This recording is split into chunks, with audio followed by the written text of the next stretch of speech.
सतनाम श्री वाहिगुरु साहिब जी। राग सूही छंत महला चौथा। घर तीजा एक ओंकार सतगुर प्रसाद। आवहो संत जन हो गुण गावह गोविंद केरे राम। गुरमुख मिल रही है घर वाजे शब्द कनेरे राम। शब्द कनेरे हर प्रभ तेरे तू करता सब थाई। अहनिस जपी सदा सलाही साच शब्द लेव लाई।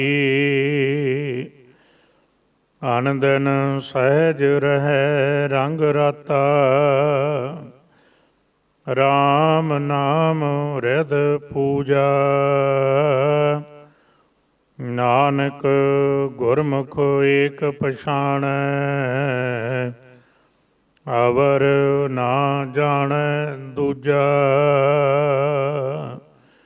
नानक गुरमुख एक पछाण अवर ना जान दूजा। वाहिगुरु जी का खालसा वाहिगुरु जी की फतेह। जुगो जोगी अटल वाली कुलालम मुजस्मा याबे हयात नूर इलाही। सर्व सांझी वालता दे प्रतीक सर्व मनुखता दे गुरु रूहानीयत दे मुजस्मे धन गुरु ग्रंथ साहिब जियां दी मुकद्दस पावन बाणी अंदर ਸਾਹਿਬਾਂ ने जो श्री पावन मुख वाक बख्शिश किया है जिस दी विचार नाल आपां जुड़ना है। श्री पावन मुख वाक धन गुरु ग्रंथ साहिब जियां दे अंग नंबर 775 ਅਤੇ 776 पर शशोभत है। पावन श्री मुख वाक जी की विचार तो पहला आप जियां नूं दसदे जाइए कि जिस दिन संगत की बेनती ते बाबा महेंद्र सिंह जिया ने धन गुरु ग्रंथ साहिब अगे अरदास बेनती करके आप संगत के सहयोग नाल ये संगत टैलीविजन की आरंभता होनी इनू चालू कीतिया जाना सी। धन गुरु ग्रंथ साहिब जियां तो बेनती करके पूछया गया कि सच्चे पातशाह जी इस कारज की आरंभता लई साडे ते बख्शिश करके सानू हुक्म करो। जिहड़े भावना वाले हिरदे ने संगत जी उन्हां नूं विश्वास है सिख दा भरोसा है कीता लोड़ी है कम सो हर पह आखी है कारज दे सवार सतगुर सच साखी है। इन्हां महावाकां इन्हां बचनां दे मुताबक जदों सत संगत जी साहिब अगे अरदास की गई और याद रखियो एक बेनती पूरी जिंदगी अंदर इस पावन श्री मुख वाक जी की विचार दे नाल आरंभ विच कि साडे मन की कोई भावना होवे ते गुरु अगे अरदास करिया जे मतां किसी दे मन च भुलेखा होवे भी सतगुरु की कहणगे भाव सतगुरु किवें दसणगे नहीं। ये गल याद रखियो जिहड़ी साडी भावना है वह गुरु अगे कहीए ते गुरु ग्रंथ साहिब जी दे अपने बचन ने जी की बिरता होए सो गुर पह अरदास कर। अरदास कीतियां फिर भरोसा रखना चाहिए जो मुख वाक हुक्मनामा साहिब के रूप अंदर साहिब सानू बख्शिश करते ने सिख उहदे ते चले। तो हुण ये कारज सी संगत तक गुरबाणी का संदेश पहुँचाउण लई भी किसी माध्यम राही किसी चैनल राही यदि आरंभता की जाए ਤੇ ਮੈਂ ਸਮਝਦਾ ਜਿਹੜੇ ਮੇਰੇ ਅੰਦਰ ਦੀ ਭਾਵਨਾ ਹੈ, ਵੇਖੋ ਸਾਧ ਸੰਗਤ ਜੀ, ਇਹਨੂੰ ਗੁਰੂ ਭਰੋਸੇ ਅੰਦਰ ਰਹਿ ਕੇ ਸਮਝਿਓ। ਜਦੋਂ ਸ਼ਨੀਵਾਰ 19 ਜੂਨ 2010 ਨੂੰ ਇਹ ਸਰਬ ਅੱਗੇ ਬੇਨਤੀ ਕੀਤੀ ਗਈ, ਸ਼ਾਮ ਨੂੰ 5 ਵਜੇ ਸਤਿਗੁਰੂ ਨੇ ਬਖਸ਼ਿਸ਼ ਕੀਤੀ ਹੈ। ਇਹ ਸਤਿਗੁਰੂ ਗੁਰੂ ਰਾਮਦਾਸ ਸਾਹਿਬ ਜੀਆਂ ਨੇ ਬਖਸ਼ਿਸ਼ ਕੀਤੀ। ਇਹ ਉਹ ਪਾਵਨ ਸ਼੍ਰੀ ਮੁੱਖ ਵਾਕ ਹੈ। ਫਿਰ ਜਿਹੜਾ ਇਸ ਮਾਧਿਅਮ, ਇਸ ਚੈਨਲ ਸੰਗਤ ਟੈਲੀਵਿਜ਼ਨ ਦੀ ਆਰੰਭਤਾ 'ਤੇ ਸਾਹਿਬ ਨੇ ਸਾਨੂੰ ਬਖਸ਼ਿਸ਼ ਕੀਤਾ ਹੈ, ਉਸੇ ਦੀ ਵਿਚਾਰ ਧੰਨ ਗੁਰੂ ਗ੍ਰੰਥ ਸਾਹਿਬ ਦੀ ਅਪਾਰ ਕਿਰਪਾ, ਗੁਰੂ ਰਾਮਦਾਸ ਸਾਹਿਬ ਜੀਆਂ ਦੀ ਮਿਹਰਮਤ ਆਪ ਸੰਗਤ ਦੇ ਸਹਿਯੋਗ ਨਾਲ ਕਰ ਸਕਾਂ। ਸਹਿ ਮਿਹਰਮਤ ਕਰਕੇ, ਬਖਸ਼ਿਸ਼ ਕਰਕੇ ਵਿਚਾਰ ਦੀ ਸੇਵਾ ਲੈਣ। ਰਾਗ ਸੂਹੀ। ਸੂਹੀ ਰਾਗ ਧੰਨ ਗੁਰੂ ਗ੍ਰੰਥ ਸਾਹਿਬ ਜੀਆਂ ਦਾ 15ਵਾਂ ਰਾਗ ਹੈ। ਔਰ ਬਾਣੀ ਪੜ੍ਹਨ ਵਾਲੇ ਜਾਣਦੇ ਨੇ 31 ਰਾਗ ਤੇ ਆਪਾਂ ਸਮਝਣੇ ਹੀ ਆ ਮੁੱਢਲੇ ਨੇ, ਮੂਲ ਨੇ, ਜਿਨ੍ਹਾਂ ਨੂੰ ਮੁੱਖ ਰਾਗ ਕਿਹਾ ਜਾਂਦਾ। ਜਿਹੜੇ ਮਿਲਤ ਜਾਂ ਮਿਸ਼ਰਤ ਰਾਗ ਹੁੰਦੇ ਨੇ ਉਹ ਸਾਧ ਸੰਗਤ ਜੀ, ਉਹਨਾਂ ਦੀ ਗਿਣਤੀ ਵੀ 31 ਹੈ। ਇਹਨਾਂ ਤੁਹਾਡੇ ਸਾਹਮਣੇ ਰੱਖਾਂ। ਜਿਵੇਂ ਰਾਗ ਸੂਹੀ ਅੰਦਰ ਕਾਫੀ ਵੀ ਹੈ, ਇਹ ਵੀ ਰਾਗਣੀ ਦਾ ਪ੍ਰਤੀਕ ਹੈ, ਰਾਗ ਦਾ ਪ੍ਰਤੀਕ ਹੈ। ਫਿਰ ਬਾਬਾ ਕਬੀਰ ਸਾਹਿਬ, ਬਾਬਾ ਫਰੀਦ ਸਾਹਿਬ, ਇਹਨਾਂ ਦੇ ਜਿਹੜੇ ਅਖੀਰਲੇ ਅੰਗ ਤੇ ਬਚਨ ਆਪਾਂ ਪੜ੍ਹਾਂਗੇ 793 ਤੇ 94 ਤੇ। ਕਿਉਂਕਿ 794 ਅੰਗ ਤੱਕ, 728 ਤੋਂ ਲੈ ਕੇ 794 ਅੰਗ ਤੱਕ ਗੁਰੂ ਗ੍ਰੰਥ ਸਾਹਿਬ ਅੰਦਰ ਮੌਜੂਦਾ ਸਰੂਪ ਦਮਦਮੀ ਬੀੜ ਤੇ ਇਹ ਪਾਵਨ ਜਿਹੜਾ ਰਾਗ ਇਹ ਪੂਰਾ ਦਰਜ ਹੈ। ਇਹ ਸੂਹੀ ਕਾਫੀ ਤੋਂ ਬਾਅਦ ਸੂਹੀ ਲਲਿਤ ਵੀ ਆਉਂਦਾ ਹੈ। ਇਹ ਦੋ ਰਾਗ ਸੂਹੀ ਰਾਗ ਦੇ ਮਿਸ਼ਰਤ ਰਾਗ ਨੇ। ਮੁੱਖ ਰਾਗ ਹੈ ਰਾਗ ਸੂਹੀ। ਇੰਨੀ ਵੀ ਬੇਨਤੀ ਕਰਾਂ, ਸੂਹੀ ਰਾਗ ਮਿਲਾਪ ਦਾ ਰਾਗ ਹੈ। 15ਵਾਂ ਰਾਗ ਹੈ ਧੰਨ ਗੁਰੂ ਗ੍ਰੰਥ ਸਾਹਿਬ ਜੀ ਦਾ ਮੁੱਖ ਰਾਗ ਅੰਦਰ। ਇਹ ਅੱਗੇ ਹੈ ਸ਼ੰਤ। ਸ਼ੰਤ ਸਾਧ ਸੰਗਤ ਜੀ ਗਾਉਣ ਦੀ ਕਵ ਦੀ ਜਤ ਹੈ। ਜਿਵੇਂ ਆਪਾਂ ਛੰਦ ਪੜ੍ਹਨੇ ਛੰਤ, ਤੇ ਅਕਸਰ ਤੁਹਾਨੂੰ ਛੰਤਾਂ ਅੰਦਰ ਯਾਦ ਰੱਖਿਆ ਜੇ ਰਹਾਉ ਨਹੀਂ ਲੱਭੇਗਾ, ਕਿਉਂਕਿ ਛੰਤਾਂ ਦੀ ਆਪਣੀ ਇੱਕ, ਛੰਦਾਂ ਦੀ ਆਪਣੀ ਇੱਕ ਕਲਾ। ਜਦੋਂ ਜਪਜੀ ਸਾਹਿਬ ਨੂੰ ਪੜ੍ਹੋਗੇ ਨਾ, ਗੁਰੂ ਸਾਹਿਬ ਗੁਰੂ ਦੀ ਗੁਰੂ ਜਾਣੇ, ਪਰ ਯਾਦ ਰੱਖਿਓ ਜਪਜੀ ਸਾਹਿਬ ਅੰਦਰ ਵੀ ਜਦੋਂ ਤੁਸੀਂ ਪੜ੍ਹੋਗੇ ਛੰਦ ਨੇ, ਤੇ ਛੰਦਾਂ ਅੰਦਰ ਰਹਾਉ ਨਹੀਂ ਮਿਲੇਗਾ। ਇਵੇਂ ਜਦੋਂ ਤੁਸੀਂ ਕਦੇ ਪੜ੍ਹੋਗੇ, ਉਸ ਪਾਸੇ ਮੈਂ ਨਾ ਜਾਵਾਂ, ਤੁਹਾਨੂੰ ਗੁਰੂ ਗੋਬਿੰਦ ਸਿੰਘ ਸਾਹਿਬ ਜੀਆਂ ਦੀ ਪਵਿੱਤਰ ਬਾਣੀ ਜਾਪ ਸਾਹਿਬ, ਉਹਨਾਂ ਅੰਦਰ ਆਪਾਂ ਛੰਦ ਪੜ੍ਹਨੇ ਆ।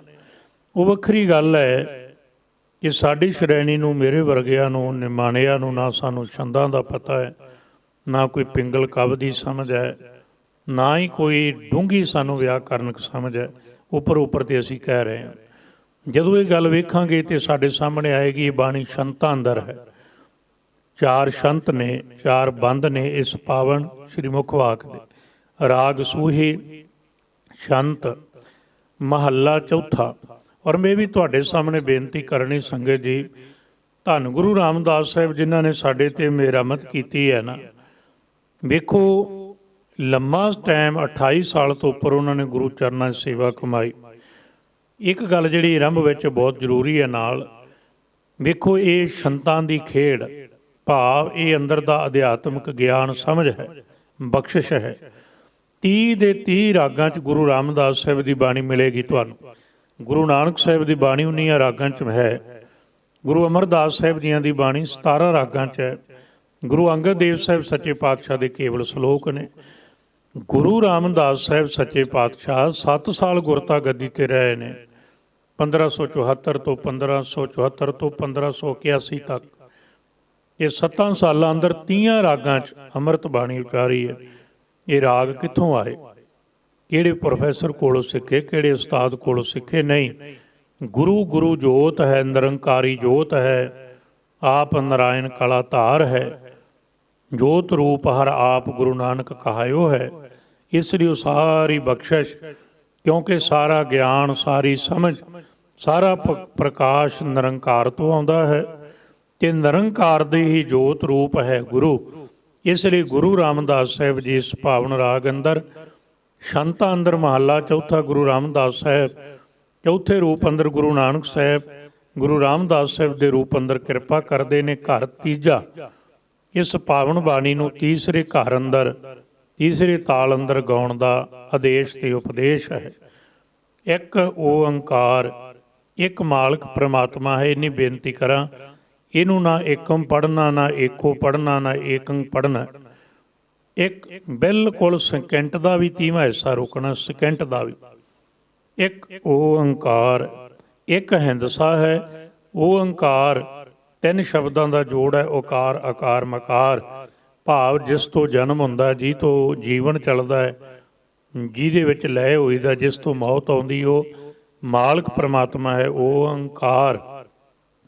ਔਰ ਉਹਦੀ ਕਾਰ ਉਹ ਸਦੀਵੀ ਹੈ। ਕਾਰ ਦਾ ਅਰਥ ਹੁੰਦਾ ਸੰਸਕ੍ਰਿਤ ਅੰਦਰ ਸਦੀਵੀ, ਸਦਾ। ਜਿਹਦੇ ਪਿੱਛੇ ਜਿਹੜੇ ਅੱਖਰ ਦੇ ਕਾਰ ਲੱਗ ਜਾਏ ਉਹਦਾ ਅਰਥ ਹੋ ਜਾਂਦਾ ਕੰਟੀਨਿਊਸਲੀ, ਲਗਾਤਾਰ।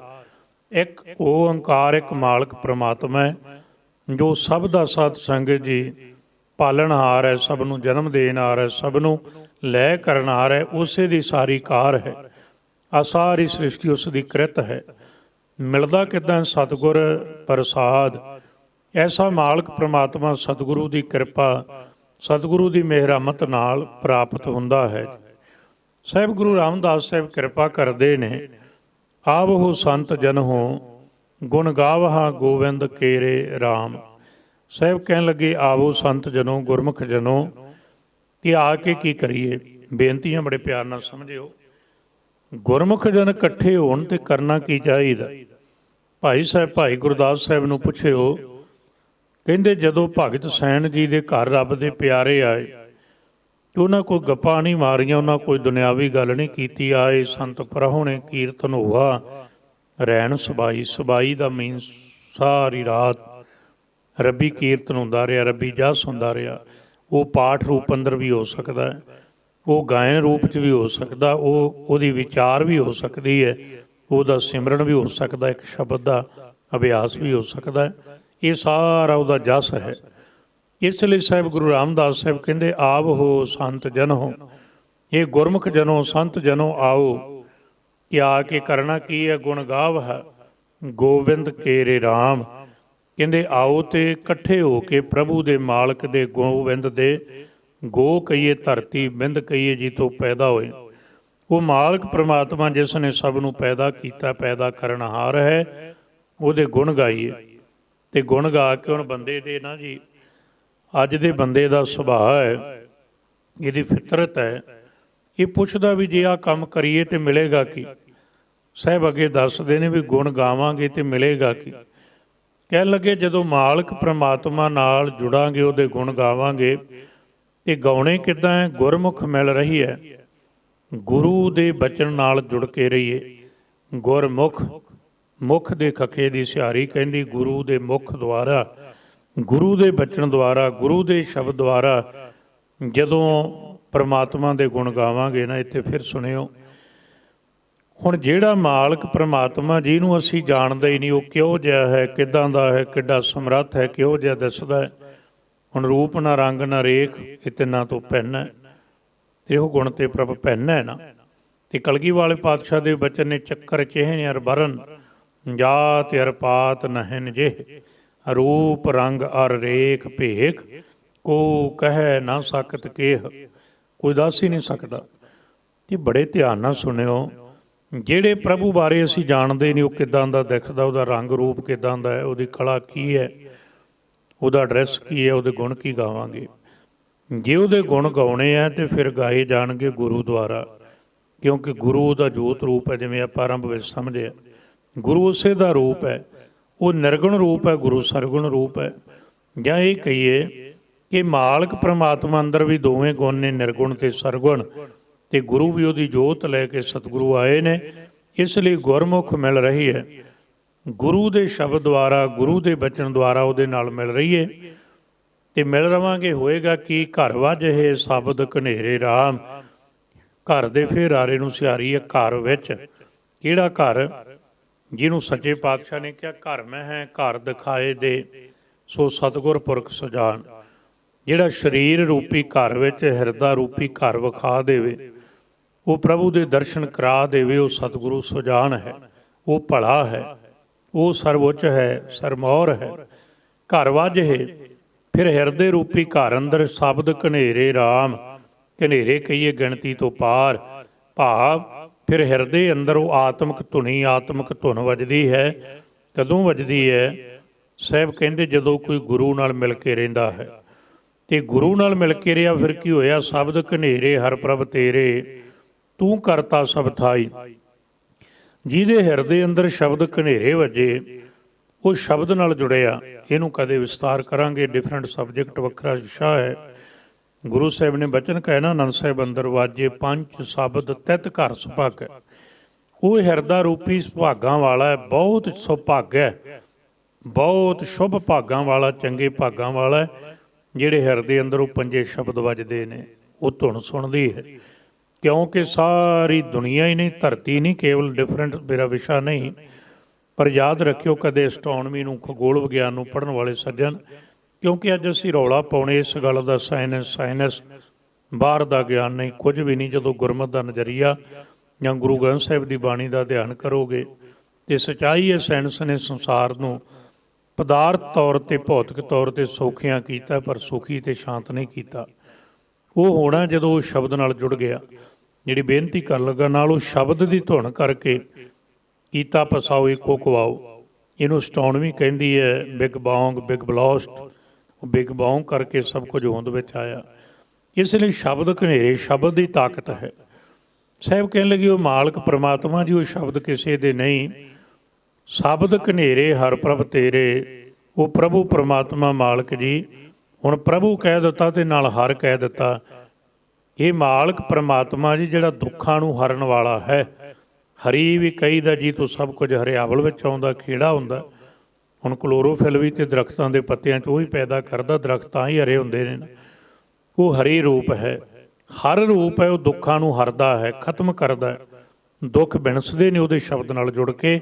ਸ਼ਬਦ ਘਨੇਰੇ ਹਰ ਪ੍ਰਭ ਤੇਰੇ, ਤੂੰ ਕਰਤਾ ਸਭ ਥਾਈ।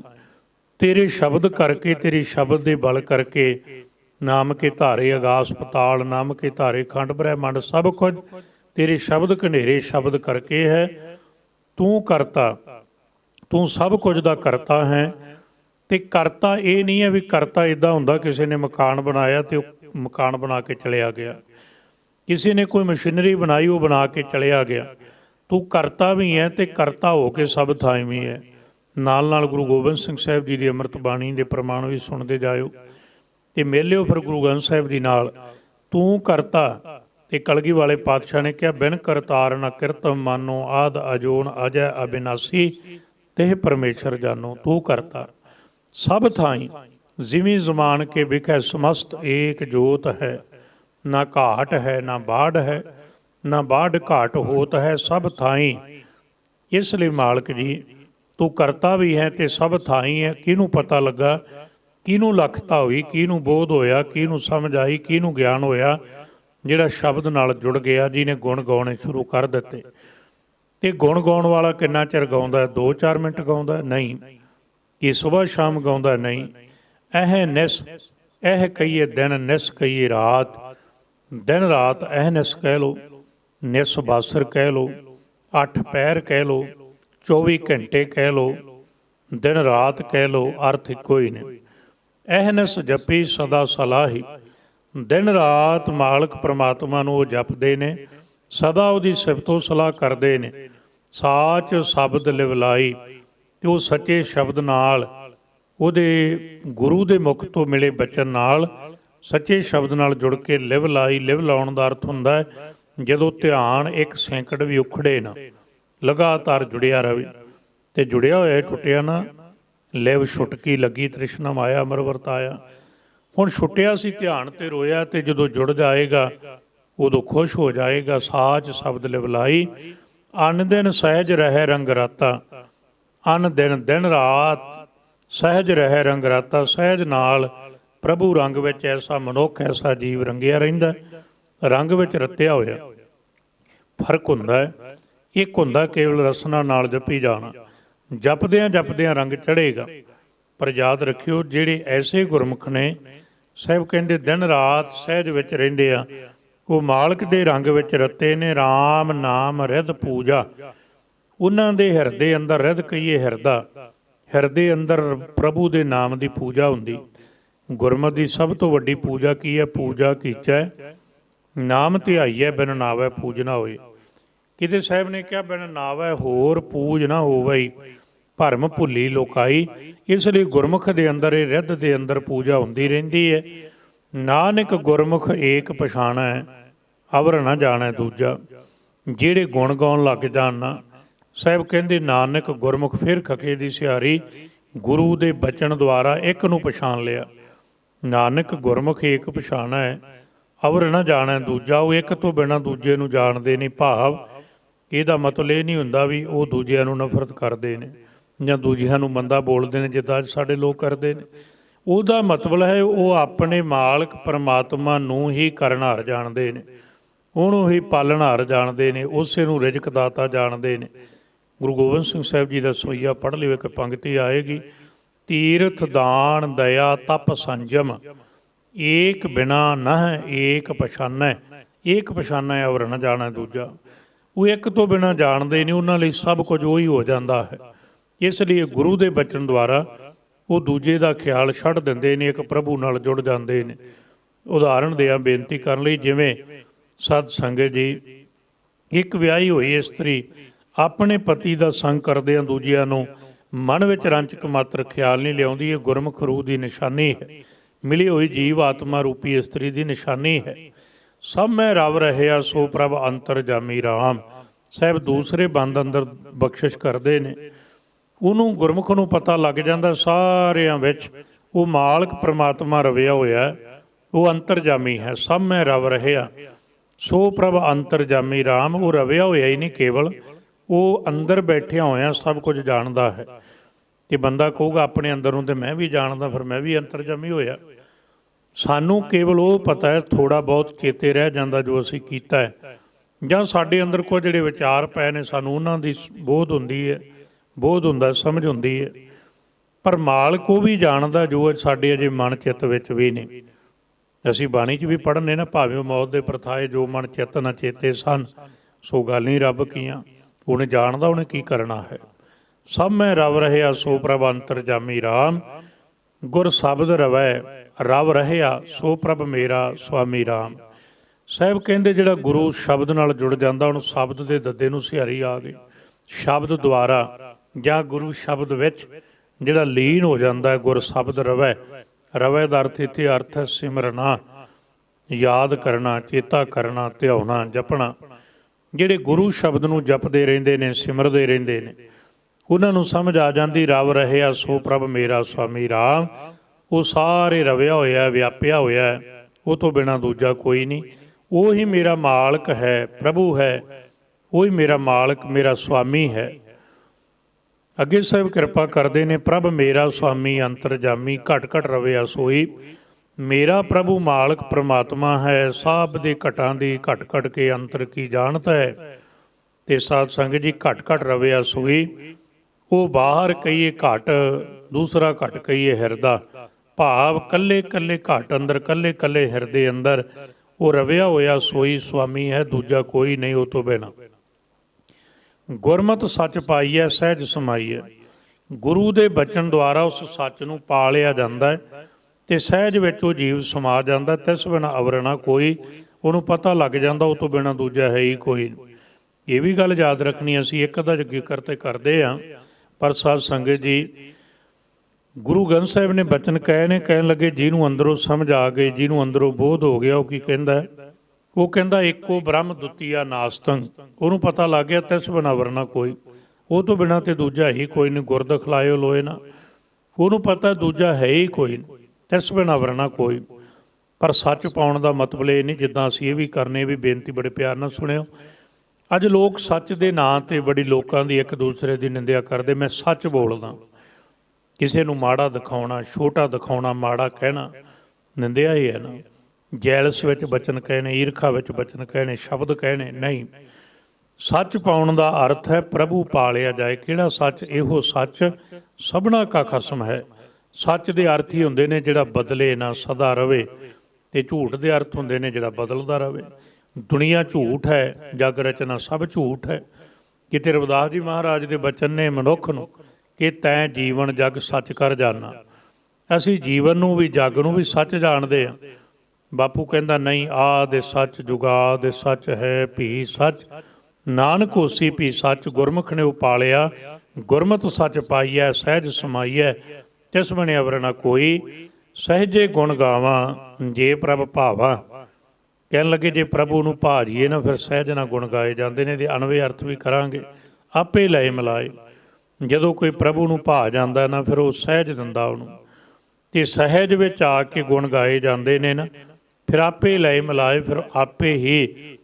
ਹੁਣ ਆਪੇ ਲਏ ਮਿਲਾਏ ਦੇ ਅਰਥ ਵਿਦਵਾਨ ਕਰਦੇ ਨੇ ਆਪ ਮਿਲਾਉਂਦਾ ਹੈ, ਇਹ ਵੀ ਢੁਕਵੇਂ ਨੇ।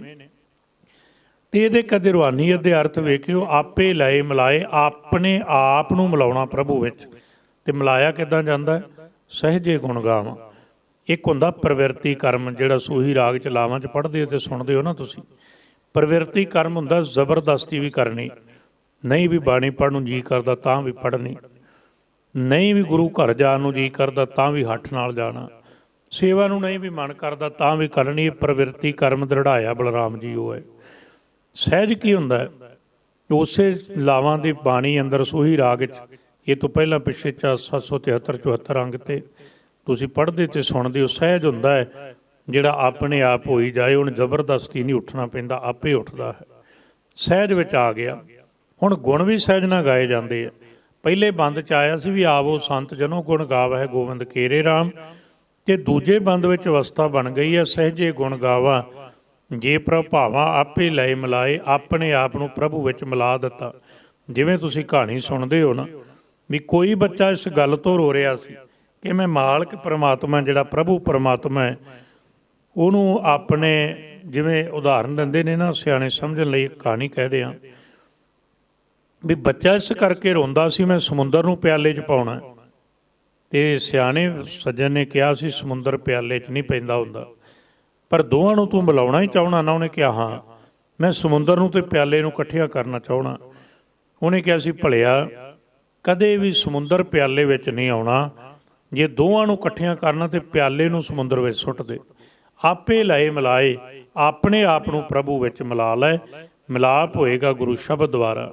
ਨਾਨਕ ਸੋ ਪ੍ਰਭ ਸਬਦੇ ਜਾਪੈ, ਐਨਸ ਨਾਮ ਤੇ ਆਏ। ਸਹਿ ਬਖਸ਼ਿਸ਼ ਕਰਦੇ ਨੇ ਦੂਜੇ ਬੰਦ ਦੀ ਅੰਤਲੀ ਪੰਕਤੀ ਅੰਦਰ, ਨਾਨਕ ਸੋ ਪ੍ਰਭ ਸਬਦੇ ਜਾਪੈ। ਜਾਪੈ ਦਾ ਅਰਥ ਹੁੰਦਾ ਜਾਣਨਾ। ਕਹਿੰਦੇ ਉਹ ਪ੍ਰਭੂ ਜਿਹੜਾ ਰੂਪ ਰੰਗ ਰੇਖ ਤੋਂ ਨਿਆਰਾ ਹੈ ਨਾ, ਉਹ ਸ਼ਬਦ ਦੁਆਰਾ ਜਾਣਿਆ ਜਾਂਦਾ ਹੈ। ਗੁਰੂ ਦੇ ਸ਼ਬਦ ਬਿਨਾਂ ਕਦੇ ਵੀ ਬਰਕਤ ਨਹੀਂ ਵਰਤਦੀ, ਮਿਹਰਮਤ ਨਹੀਂ ਵਰਤਦੀ, ਨਜ਼ਰੇ ਕਰਮ ਨਹੀਂ ਹੁੰਦੀ, ਪ੍ਰਭੂ ਅੱਲਾਹ ਤਾਲਾ ਦਾ ਫਜ਼ਲ ਅਤੇ ਵਸਲ ਕਦੇ ਹਾਸਲ ਨਹੀਂ ਹੁੰਦਾ। ਨਾਨਕ ਸੋ ਪ੍ਰਭ ਸਬਦੇ ਜਾਪੈ, ਐਨਸ ਨਾਮ ਤੇ ਆਏ। ਹੁਣ ਸ਼ਬਦ ਨਾਲ ਸਾਰਿਆਂ ਨੂੰ ਸਮਝ ਆ ਜਾਂਦੀ। ਸਾਹਿਬ ਕਹਿੰਦੇ ਉਹਨਾਂ ਨੂੰ ਆਉਂਦੀ ਹੈ ਜਿਹੜੇ ਐਹਨਸ। ਫਿਰ ਸ਼ਬਦ ਆ ਗਿਆ ਦਿਨ ਰਾਤ ਮਾਲਕ ਦੇ ਨਾਮ ਨੂੰ ਧਿਆਨ ਵਿੱਚ ਟਿਕਾਉਂਦੇ ਨੇ। ਪਹਿਲਾਂ ਜਪਣਾ ਹੈ, ਜਪ ਤੋਂ ਧਿਆਨ ਵਿੱਚ ਲਿਆਉਣਾ। ਬੜੀ ਵਾਰ ਅਰਦਾਸ ਉਦਾਹਰਨ ਦਿੰਦਾ। ਜਪ ਦਾ ਅਰਥ ਹੁੰਦਾ ਜਿਵੇਂ ਗੱਡੀ ਚਲਾਉਣੀ ਸਿੱਖਣੀ ਹੈ, ਅਤੇ ਧਿਆਨ ਦਾ ਅਰਥ ਹੁੰਦਾ ਜਦੋਂ ਸਿੱਖ ਜਾਈਏ ਅਤੇ ਚਲਾਉਂਦੇ ਜਾਈਏ, ਧਿਆਨ ਵਿੱਚ ਆ ਗਈ ਉਹ ਚੀਜ਼। ਕੋਈ ਕਾਰਜ ਸਿੱਖਣਾ ਉਹ ਜਪਣਾ ਹੈ, ਅਤੇ ਧਿਆਉਣਾ ਕੀ ਹੈ ਜਦੋਂ ਧਿਆਨ ਵਿੱਚ ਆ ਗਿਆ। ਹੁਣ ਦਿਨ ਰਾਤ ਪਹਿਲਾਂ ਜਪਿਆ ਸੀ, ਐਨਸ ਜਪੀ ਸਦਾ ਸਲਾਹੀ। ਵੇਖੋ ਇਸੇ ਬਚਨ ਸ਼ਬਦ ਵਿੱਚ ਬਚਨ ਆਏ ਨੇ। ਜਪਣ ਤੋਂ ਬਾਅਦ ਆ ਗਿਆ ਅਵਸਥਾ ਹੈ ਨਾ ਬਾਣੀ ਮਨੁੱਖ ਦੇ ਅੰਦਰ ਦੀ, ਐਨਸ ਨਾਮ ਤੇ ਆਏ। ਇਹ ਦੂਜੀ ਅਵਸਥਾ ਬਣ ਗਈ, ਭਾਵ ਉਹ ਪ੍ਰਭੂ ਨੂੰ ਸ਼ਬਦ ਦੁਆਰਾ ਜਾਪਿਆ ਗਿਆ, ਉਹਦੇ ਵਿੱਚ ਲੀਨ ਹੋ ਗਿਆ। ਕਿੱਦਾਂ ਹੋਇਆ? ਐਨਸ ਨਾਮ ਤੇ ਆਏ। ਦਿਨ ਰਾਤ ਪ੍ਰਭੂ ਦੀ ਇਬਾਦਤ ਕਰ ਕਰਕੇ ਉਹ ਧਿਆਨ ਵਿੱਚ ਆ ਗਿਆ। ਇੱਕ ਨੁਕਤਾ ਤੁਹਾਡੇ ਸਾਹਮਣੇ ਰੱਖਾਂ ਜੀ, ਕੋਈ ਕੰਮ ਅਸੀਂ 90 ਦਿਨ ਲਗਾਤਾਰ ਕਰੀਏ, ਧਰਮ ਤੇ ਕਹਿੰਦਾ ਹੀ ਕਹਿੰਦਾ। ਐਵੇਂ ਥੋੜ੍ਹੀ ਕਿਹਾ ਸੁਬਾਹ ਸ਼ਾਮ ਨਿਤਨੇਮ ਕਰ, ਬਾਣੀ ਪੜ੍ਹ, ਸੇਵਾ ਕਰ, ਸਿਮਰਨ ਕਰ। ਜਿਹੜਾ ਕੰਮ ਤੁਸੀਂ 90 ਦਿਨ ਲਗਾਤਾਰ ਕਰੋਗੇ ਨਾ, ਮਨ ਕਰਕੇ, ਅੰਦਰ ਕਰਕੇ, ਭਾਵਨਾ ਕਰਕੇ, ਉਹ ਤੁਹਾਡੇ ਅੰਦਰ ਦਾ ਹਿੱਸਾ, ਵਿਚਾਰਾਂ ਦਾ ਹਿੱਸਾ ਸ਼ੁਰੂ ਹੋਣਾ ਹੋ ਜਾਏਗਾ। ਈਵਨ ਕਿ ਉਹ ਸੁਪਨੇ 'ਚ ਆਉਣਾ ਵੀ ਸ਼ੁਰੂ ਹੋ ਜਾਏਗਾ ਉਹ ਕਾਰਜ। ਇਹ ਸਾਈਕੀ ਕਹਿੰਦੀ, ਜਿਹਨੂੰ ਤੁਸੀਂ ਸਾਈਕਾਲੋਜੀਕਲੀ ਕਹਿੰਦੇ ਹੋ, ਜਿਹਨੂੰ ਅਸੀਂ ਮਨੋਵਿਗਿਆਨ ਕਹਿੰਦੇ। ਇਸ ਲਈ ਸਾਧ ਸੰਗਤ ਜੀ ਸਹਿ ਬਖਸ਼ਿਸ਼ ਕਰਦੇ ਨੇ, ਐਨਸ ਨਾਮ ਤੇ ਆਏ। ਹੁਣ ਤੀਸਰਾ ਬੰਦ ਸ਼ੁਰੂ ਹੁੰਦਾ ਹੈ, ਜਿਨ੍ਹਾਂ ਦਾ ਭਰੋਸਾ ਨਹੀਂ ਬੱਝਿਆ, ਫਿਰ ਵੀ ਜਿਹੜੇ ਮਨਮੁਖ ਰਹਿ ਗਏ। ਅੱਜ ਵੀ ਲੋਕ ਕਹਿੰਦੇ ਵਾਰ-ਵਾਰ ਬਾਣੀ ਪੜ੍ਹਨਾ ਕੀ ਹੋਏਗਾ, ਗੁਰਦੁਆਰੇ ਜਾਣਾ ਕੀ ਹੋਏਗਾ, ਬਾਣੀ ਜੀ ਸਮਝ ਹੀ ਨਹੀਂ। ਫਿਰ ਸਮਝਣ ਨਾਲ ਵੀ ਆਪਾਂ ਅਰਥ ਕਰ ਰਹੇ ਹਾਂ, ਪਰ ਜਿਨ੍ਹਾਂ 'ਤੇ ਚੱਲਿਆ ਨਾ ਗਿਆ, ਠੀਕ ਹੈ ਕੁਝ ਪ੍ਰਾਪਤੀ ਹੋ ਜਾਏਗੀ, ਪਰ ਗੁਰਮੁਖ ਹੋਦੇ ਹੋਵਾਂਗੇ ਜਿਹਦੇ ਇਹਨੂੰ ਅੰਦਰ ਵਿਚਾਰਿਆ। ਉਸ ਲਈ ਬਚਨ ਕਹੇ ਬਾਣੀ ਬਿਰਲੋ ਵਿਚਾਰ ਸੀ। ਸ਼ਬਦਾਂ ਕਰਕੇ ਤਾਂ ਜਿਹੜਾ ਮਰਜ਼ੀ ਬੰਦਾ ਸ਼ਬਦੀ ਅਰਥ ਪੜ੍ਹ ਲਏਗਾ, 6-7 ਸਟੀਕ ਨੇ ਮੁੱਢਲੇ ਪੜ੍ਹ ਲਵਾਂਗੇ, ਪਰ ਨਹੀਂ, ਜਦੋਂ ਅੰਦਰ ਵਿਚਾਰਿਆ ਬਾਣੀ ਬਿਰਲੋ ਵਿਚਾਰ ਸੀ। ਜੇ ਕੋ ਗੁਰਮੁਖ ਹੋਏ ਉਹਨੂੰ ਪਤਾ ਲੱਗਦਾ ਇਹ ਬਾਣੀ ਮਹਾਂਪੁਰਖ ਕੀ ਨਿਜ ਘਰ ਵਾਸਾ ਹੋਏ।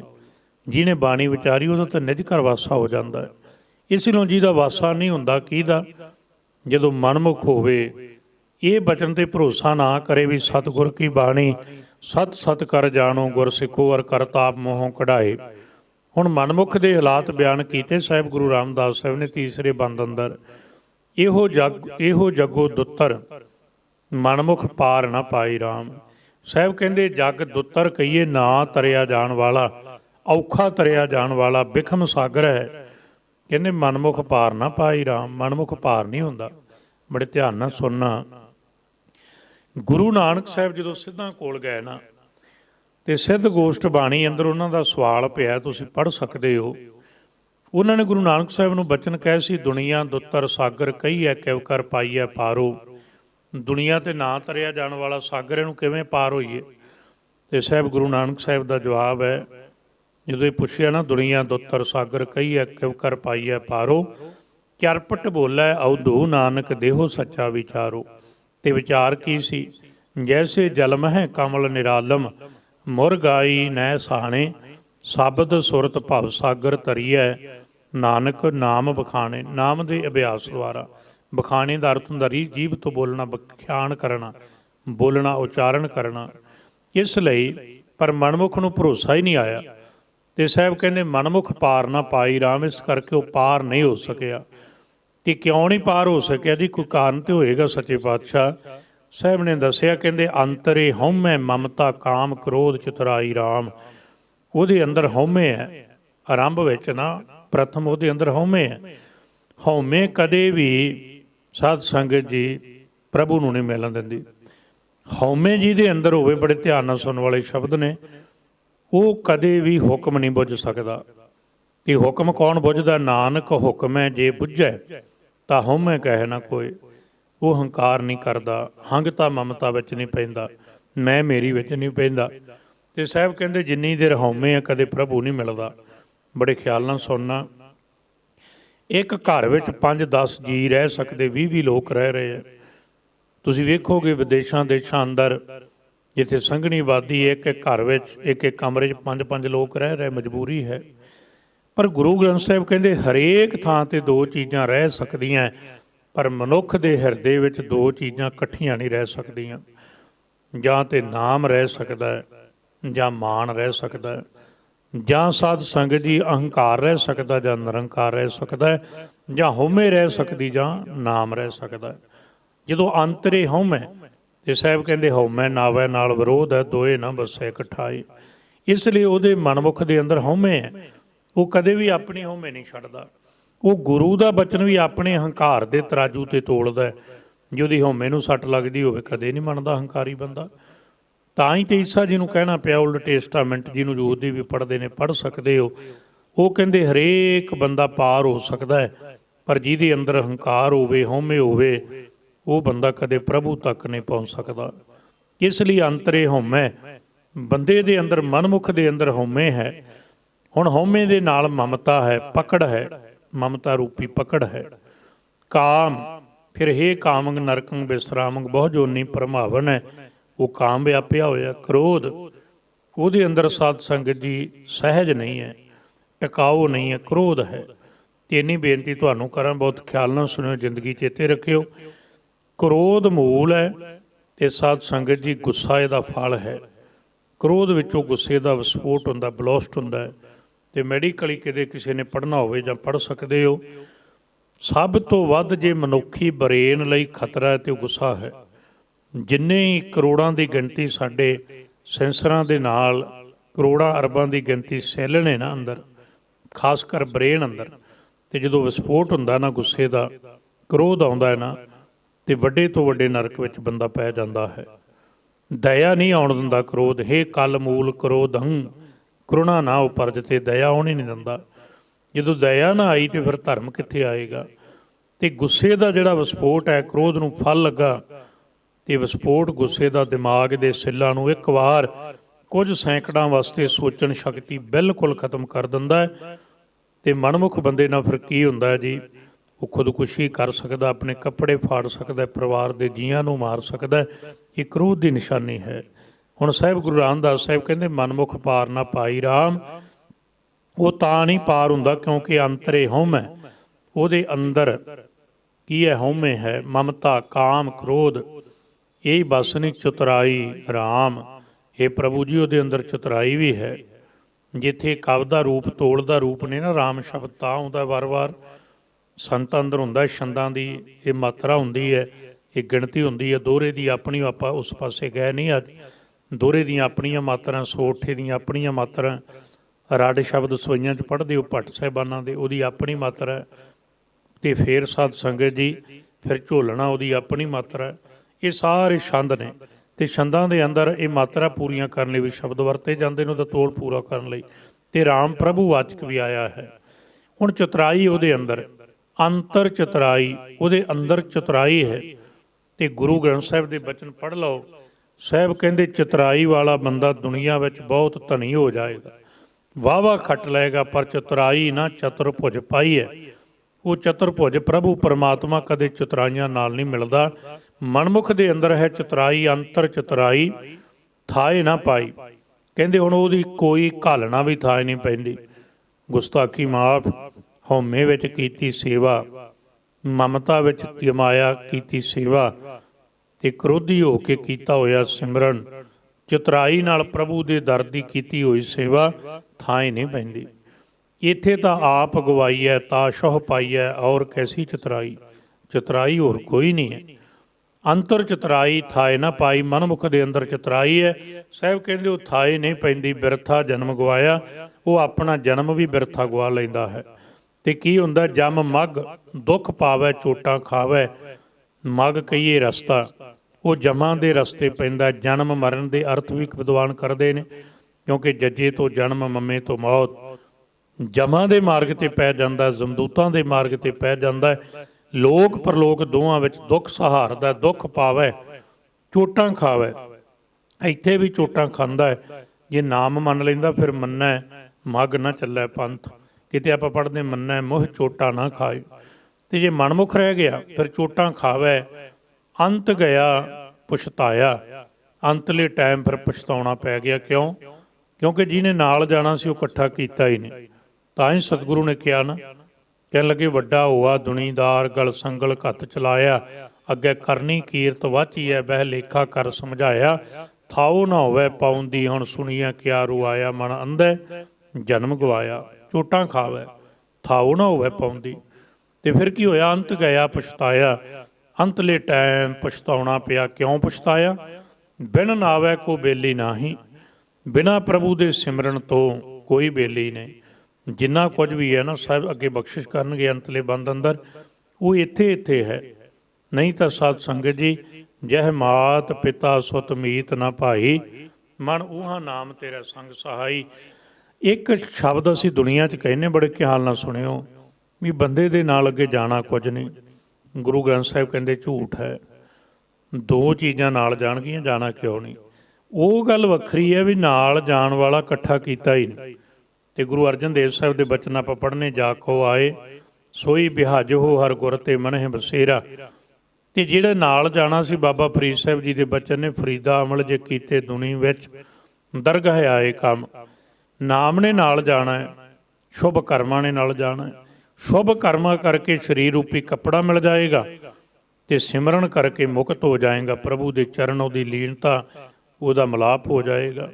ਦੋਵੇਂ ਨਾਲ ਜਾਂਦੇ ਨੇ। ਪਰ ਬਿਨ ਨਾਵੇ ਕੋ ਬੇਲੀ ਨਾਹੀ, ਬਿਨਾਂ ਨਾਮ ਤੋਂ ਬੇਲੀ ਸਾਥੀ ਹੈ ਹੀ ਕੋਈ ਨਹੀਂ। ਪੁੱਤ ਕੁਟੰਬ ਸੁਤ ਭਾਈ, ਧੀਆਂ ਪੁੱਤਰ, ਇਹ ਕੁਟੰਬ ਪਰਿਵਾਰ, ਇਹ ਭਰਾ ਰਿਸ਼ਤੇਦਾਰ, ਕੋਈ ਵੀ ਸਾਥੀ ਨਹੀਂ। ਤੇ ਗੁਰੂ ਗ੍ਰੰਥ ਸਾਹਿਬ ਜੀ ਨੇ ਕਿਹਾ ਨਾ, ਕਹਿਣ ਲੱਗੇ ਜਿਨ੍ਹਾਂ ਨੂੰ ਸਾਥੀ ਮੰਨਦਾ ਹੈ, ਕੋਈ ਤੇਰਾ ਆਪਣਾ ਨਹੀਂ। ਆਪਾਂ ਰੱਬੀ ਬਾਣੀ 'ਚ ਬਚਨ ਪੜ੍ਹਨੇ, ਗੁਰੂ ਤੇਗ ਬਹਾਦਰ ਸਾਹਿਬ ਦੇ ਬਚਨ ਪੜ੍ਹੇ, ਉਸ ਸਮਾਂ ਨਹੀਂ।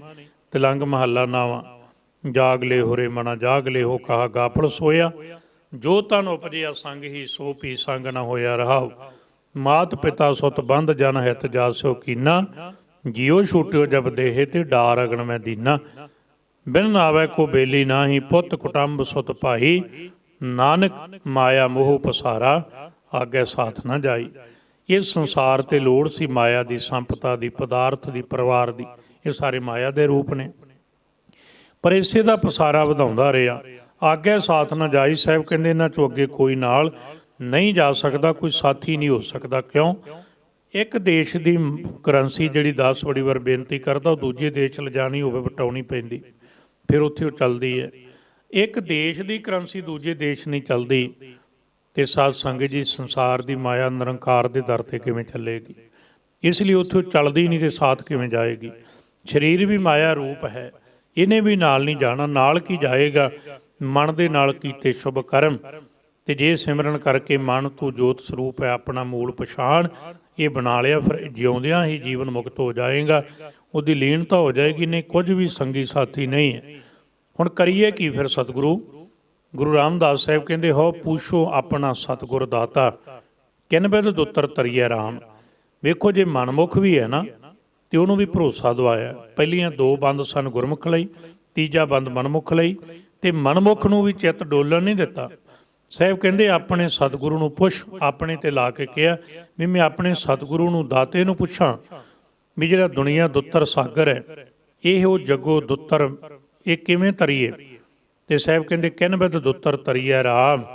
हे मालक परमात्मा जी, अपने सतगुरु नूं पुछां कि दुत्तर सागर नूं किवें तरीए, किवें तो पार होया जाए।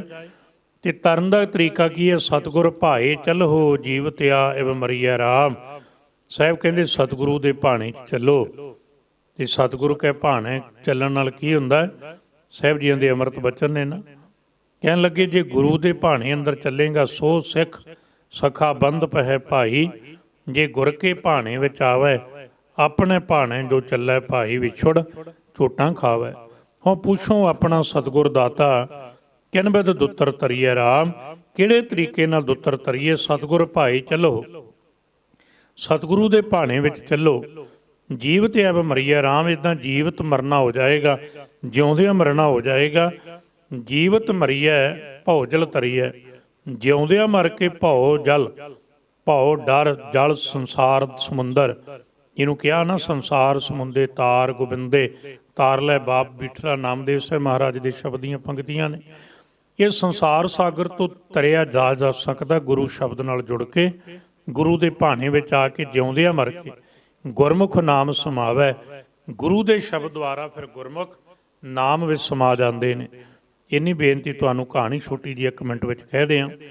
किसी व्यापारी ने कहते तोते खरीदे, वाहिगुरू एक तोता खरीदिया किसी देश तो, अपने देश लै गया। अपने देश लिजा के तोता अपने घर रख लिया। बिल्कुल संखेप शब्दों च गल साझी करनी है कि की होया जी।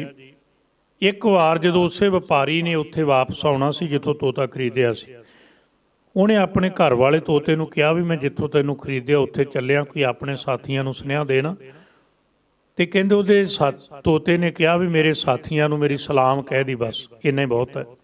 मालक आया जिथों तोता खरीदिया, फिरदा फिरदा उत्थे भी आया। तो उस दरख्त ते बहुत तोते बैठे सन, 4 छपेरे तोते ही तोते। तो उहदे मालक ने ना आके कहा, कहंदा दूजे तोतिਆਂ ਨੂੰ कहन लगा कहानी ਦਾ ਅਰਥ ਹੁੰਦਾ कहा नहीं, ਵਰਤੀ ਭਾਵਨ ना होवे समझण वास्ते बड़ी चंगी गल हुंदी। ਉਹਨੇ ਤੋਤਿਆਂ ਨੂੰ ਕਿਹਾ ਵੀ ਮੇਰਾ ਤੋਤਾ ਤੁਹਾਨੂੰ ਸਲਾਮ ਕਹਿੰਦਾ ਸੀ। ਜਦੋਂ ਇਹ ਉਹਨੇ ਕਹਿੰਦਾ ਮੇਰਾ ਤੋਤਾ ਸਲਾਮ ਕਹਿੰਦਾ ਸੀ, ਤੇ ਜਿੰਨੇ ਤੋਤੇ ਦੂਜੇ ਸਨ ਕਹਿੰਦੇ ਡਿੱਗ ਗਏ ਉਹਦੇ ਸਾਹਮਣੇ, ਮੰਨੋ ਮਰ ਗਏ। ਜੀਵਤਿਆ ਮਰੀਐ ਭੌਜਲ ਤਰੀਐ, ਗੁਰਮੁਖ ਨਾਮ ਸਮਾਵੈ। ਸਮਝ ਆ ਜਾਏਗੀ ਕਹਾਣੀ ਦੁਆਰਾ ਜਿਉਂਦਿਆਂ ਮਰਨਾ ਕੀ ਹੁੰਦਾ। ਵਪਾਰੀ ਨੂੰ ਬੜਾ ਅਫਸੋਸ ਹੋਇਆ ਵੀ ਇਹ ਤਾਂ ਮਰ ਗਏ। ਅਫਸੋਸ ਭਰੇ ਮਨ ਨਾਲ ਉਹ ਵਪਾਰੀ ਆਪਣੇ ਘਰ ਚਲਾ ਗਿਆ। ਜਦੋਂ ਆਪਣੇ ਦੇਸ਼ ਗਿਆ, ਆਪਣੇ ਘਰ ਗਿਆ, ਉਹਨੇ ਜਾਂਦਿਆਂ ਆਪਣੇ ਤੋਤੇ ਨੂੰ ਕਿ ਸੋਚਿਆ ਪਹਿਲਾਂ ਤਾਂ ਦੱਸਾਂ ਹੀ ਨਾ, ਫਿਰ ਸੋਚਿਆ ਦੱਸ ਦੇਣਾ ਚਾਹੀਦਾ। ਦੱਸਣ ਲੱਗਾ, ਕਹਿਣ ਲੱਗਾ ਜਦੋਂ ਮੈਂ ਤੇਰੇ ਸਾਥੀਆਂ ਨੂੰ ਤੇਰੀ ਸਲਾਮ ਬੁਲਾਈ ਸੀ ਨਾ, ਸੁਣਦਿਆਂ ਹੀ ਮਰ ਗਏ। ਉਹ ਸੁਣਦਿਆਂ ਹੀ ਮਰ ਗਏ। ਜਦੋਂ ਆਹ ਗੱਲ ਸੁਣੀ ਨਾ, ਤੇ ਕਹਿੰਦੇ ਉਹਦਾ ਤੋਤਾ ਵੀ ਪਿੰਜਰੇ ਵਿੱਚ ਹੀ ਲੁਟਕ ਗਿਆ, ਮਰ ਗਿਆ।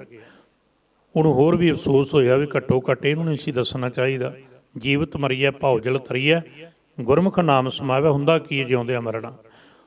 ਤੇ ਵਪਾਰੀ ਨੇ ਆਪਣੇ ਨੌਕਰ ਨੂੰ ਕਿਹਾ ਇਹਨੂੰ ਪਿੰਜਰੇ ਚੋਂ ਬਾਹਰ ਕੱਢ। ਜਦੋਂ ਬਾਹਰ ਕੱਢਿਆ ਵੇਖਿਆ ਫੜ ਕੇ ਲੁਟਕਿਆ ਹੋਇਆ, ਕਹਿੰਦਾ ਮਰ ਗਿਆ ਤੇ ਇਹਨੂੰ ਹੁਣ ਸੁੱਟ ਦੇ।